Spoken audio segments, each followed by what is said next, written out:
Welcome to Handmade Happenings. I'm Marissa, and today I am trying something that I have previously never wanted to try, and that is soap making. Now, in researching soap making, I've learned that there are different types of processes for soap making. The easiest and oftentimes where people start is with melt and pour soap, which is a soap base that you melt and you add your fragrances and colors and whatever you want to it. People start with this because you don't have to work with lye, which is often the deterrent from making soap because it is a chemical and you do have to take a lot of care when working with it because it is caustic. And then there's cold or hot process soap making, which the analysis or comparison that I saw is that like melt and pour is like making a cake from a box mix, and then cold or hot process is like making a cake from scratch. I did decide to start with cold process soap. And in case it's not already obvious, this is not a tutorial. This is just kind of come along with me as I try my first attempt. And I will link some of the videos that I watched before trying this if you're looking for a tutorial. Now, I opted to buy a cold process soap making kit. I bought the one put out by Makesy, which is sold at Hobby Lobby. And it came with the pitcher to mix the soap batter in, as well as a 50-50 lye solution. The Trinity oil blend, which is evidently something that Makesy specifically mixes up. It's a mix of 3 different oils, and a fragrance oil.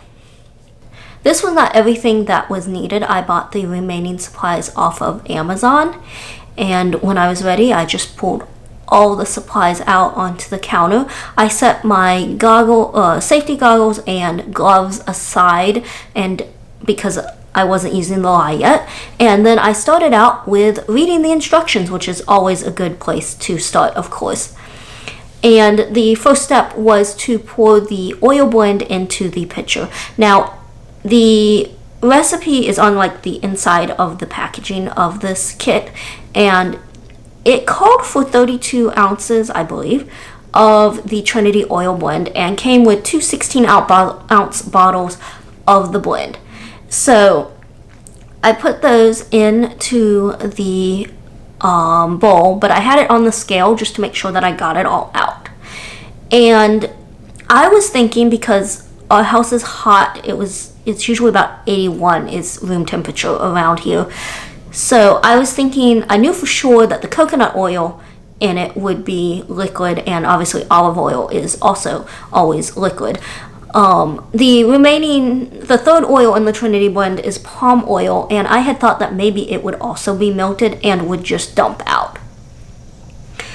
It did not, and in some of the videos that I watched that were using this kit, the bottles were put into the microwave to melt the remaining oil to make sure that it all got out, and it is pretty important that you have the correct amount of oil in the bowl. Unfortunately, we don't have a microwave. Actually, there's not anything unfortunate about that other than the inconvenience here. So I stuck the bottles into a tub of hot water to try and melt the oils some more. And I did get a little more out, but I still couldn't get it all out. And after a few rounds of putting it in the warm water and then taking it out and having to dry the bottle off and squeeze it out, only for nothing to come out, I gave up on that and just cut the bottles open and then scraped it out to get the remaining oil out and into the pitcher. So that is something to note if you do try this kit, is that you really have to be very thorough about getting the oils out. Now, similarly, in both of the videos that I watched, I believe, using this kit, they also microwaved the oils once they were in the pitcher a little to get clear oils. Well, the directions didn't say anything about that, and go back to the part where I said I didn't have a microwave. So instead, I just went ahead with the next step, which was measuring and adding water to the oil and then blending it for about, I believe it was 30 seconds to a minute with the immersion blender. So up until this point, I had only been working with oil and water, so I had not put on my gloves and safety glasses yet. But the lye solution was about to come into play, so I went ahead and put those on, and then opened up the bottle of the lye solution and measured the amount needed into a separate container. I did this because the lye solution actually has more than is needed for one recipe. Therefore, it needed to be measured properly, into a separate container before being poured into my main container to make sure I didn't over pour. So once it was measured into a separate container, it then got poured into my pitcher and blended with the immersion blender again. It was supposed to come to a light trace, which the paper said was like if you would be able to write your name in it or leave a bit of a trail behind of dripping batter on top would make a mark and not just blend right back in. I wasn't sure if I had reached that or not, and in doing so, over blended it straight to a pudding consistency before adding in the fragrance oils. So the fragrance oil was lavender and sandalwood, and it was 1 ounce, which is exactly what the recipe called for, so I just poured that straight in and began blending again to get that mixed in. This is when I realized two things. First off, that I had over blended originally, because as I blended in the fragrance oil, I could tell it was getting even thicker and was like a bit past pudding consistency. That's going to come into be important in a minute. The other thing I realized was that maybe I should have smelled the fragrance oil before I dumped it in, because it was overpowering and I didn't like the smell at all. I think in part of that is because we don't use a lot of scented soaps and products like that, and if they are, a lot of times they're scented with essential oils or just have a lighter smell to it. The other thing I think is that it does kind of fade, I've noticed. I'm filming this voiceover afterwards, obviously. So anyway, at this point it was like I was realizing that those two things may have been a bit of a mistake. But there was nothing left to do now but scrape off the batter from the immersion blender to get as much of it as possible into my pitcher for a couple of reasons. First, ease of cleanup later. The less that's left on that immersion blender, the less I have to clean later. And of course, making sure that I get as much of it into my soap mold as possible, which was the next step. I got my soap mold ready and poured, or at least tried to pour, the batter into it.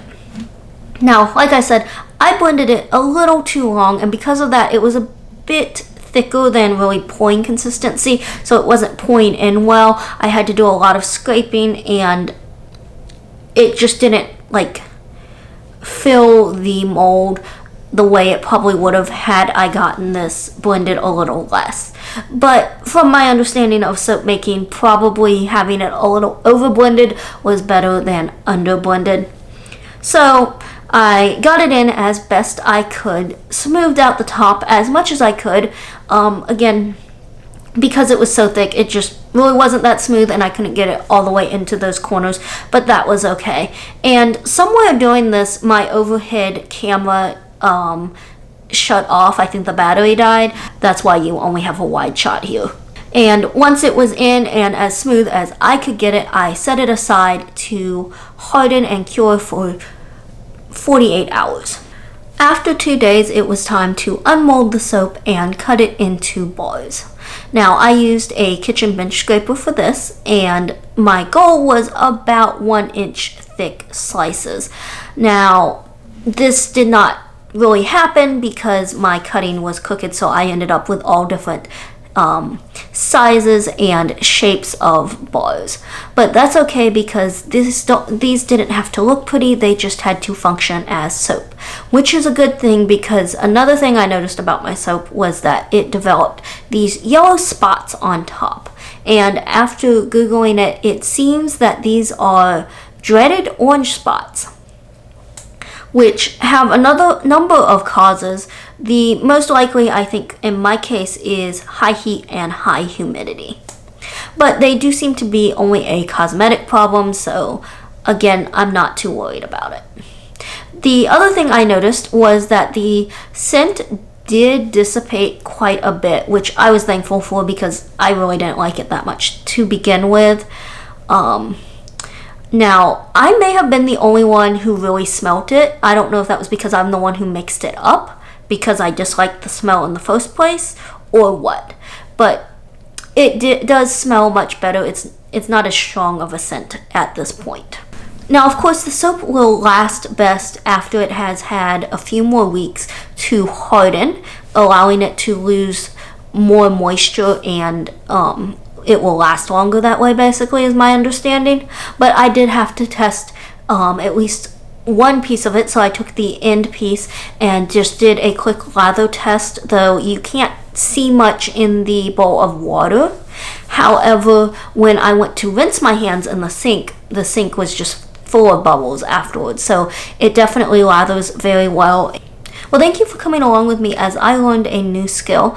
If you are looking to try cold process soap making, I will leave links in the description to some of the different tutorial videos that I found helpful, and I hope you will join me again next week for another handmade happening.